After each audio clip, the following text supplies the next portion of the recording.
Hey guys, Bob here from Raw Strength and Muscle, and today we're going to talk about how long you should rest in between sets to maximize both progression in strength and in muscular size, okay? Now, first of all, before I talk about how long to wait in between sets, I'm going to talk about a couple things that most people never mention, okay? And that is the order in which they do their exercises, okay? So, when I do my upper body, okay, I do weighted pull-ups, I do weighted dips, I do weighted rows on rings, and I do weighted push-ups on rings. Now, you can use more weight when you do like the pull-ups and the dips than when you do the rows and when you do the push-ups. Like it's just a heavier, more basic, full body kind of exercise, okay? So I do the hardest exercises first when I have the most energy. Okay. And also there are two different types of muscle growth. Okay. You got sarcoplasmic hypertrophy and myofibrillar hypertrophy. Okay. Myofibrillar hypertrophy is where you lift heavy weights for low reps and you really tear the muscles down and they grow back stronger. Okay. Sarcoplasmic hypertrophy is more of a pump set. Okay, where you just pump your muscles up, okay? You're going to always use more weight when you do the sarcoplasmic hypertrophy. You're going to take longer rests in between sets. It's going to be more intense. So those are, like I said, the two exercises where I do specialize on myofibrillar hypertrophy. I do them first, and the pump sets, the sarcoplasmic hypertrophy, I do them last, okay? And another thing is my back is weaker than my push muscles, okay? I had an injury in my elbow. I couldn't do pull-ups for a long time. My dips are absolutely at the highest level. I don't want to get stronger at dips. I want to just keep things where they are, but my pull-ups are lagging. So now that I'm able to train my pull-ups again, I do my pulling before I do my pushing, okay? And one other thing that's really important in terms of rest in between sets is I alternate muscle groups, okay? So when I do my upper body, I do a pulling movement, the weighted pull-ups, then I do the weighted dips, then I do the weighted ring rows, then I do the weighted push-ups. And what that does is I hit my pulling muscles hard and they stay warm when I'm doing the dips.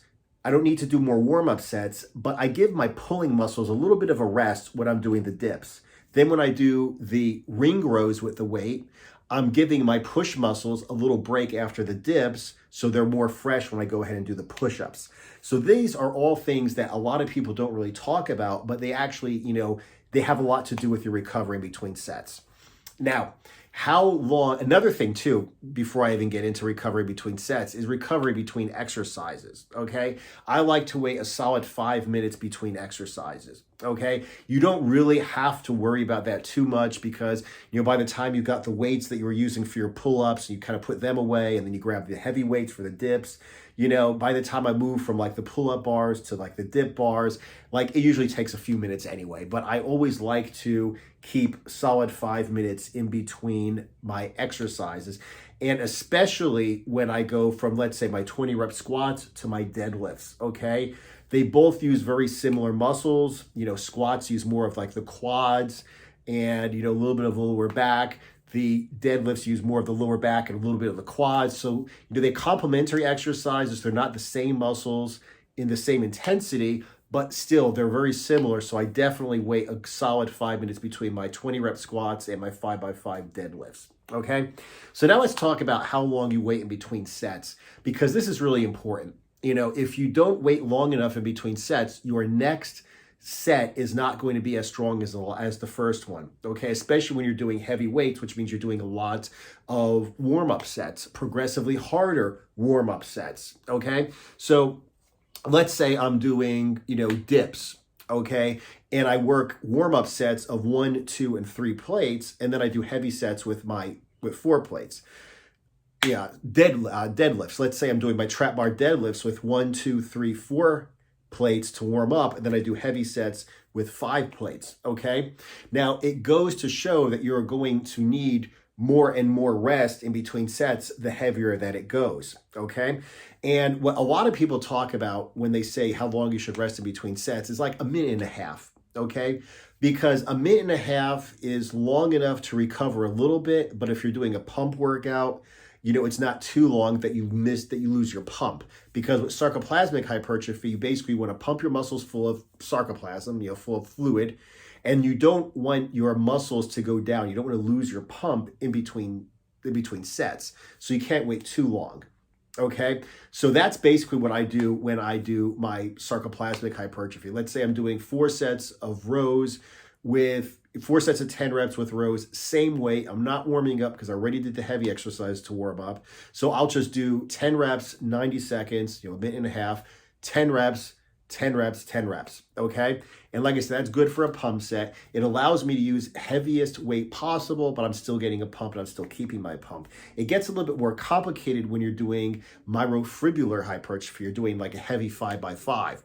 So let's go ahead and let's talk about that. What I do is I start resting after my first warm-up with 90 seconds, a minute and a half, but every time I add a 45, I go ahead and I add another 90 seconds. So let's go ahead and use an extreme example. Okay, 5x5 trap bar deadlifts. I'll do a warm-up set of 5 with 1 plate, wait a minute and a half. Then I'll do 2 plates, wait 3 minutes. Okay, then I'll do 3 plates, wait 4.5 minutes. Then I'll do 4 plates, wait 6 minutes, and then I'll hit my 5 plates for 5 reps, my heavy set. Okay, what that basically does is it doesn't waste time because I don't have to, like if I can do 5 plates for 5 reps on the deadlift, I don't need to rest 6 minutes after I do 1 plate. That's like, a waste of time, so to speak. You're really just working on your form, getting your technique down, getting your mind straight when you're doing 1 plate. If you can do 5, you're not really getting, anything out of it.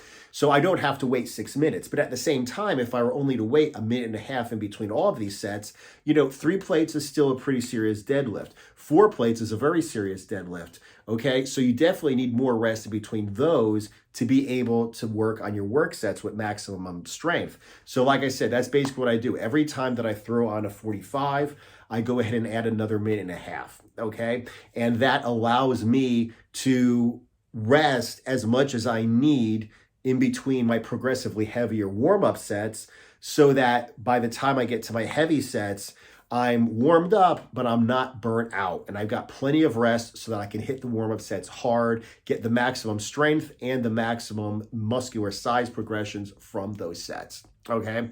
So anyway, I hope that this helps because like I said, I see a lot of people, they're kind of screwing around and waiting too long in between sets or they're not waiting enough, okay? Because like I said, my personal preference is to get strong as hell on compound calisthenics, weighted calisthenics movements.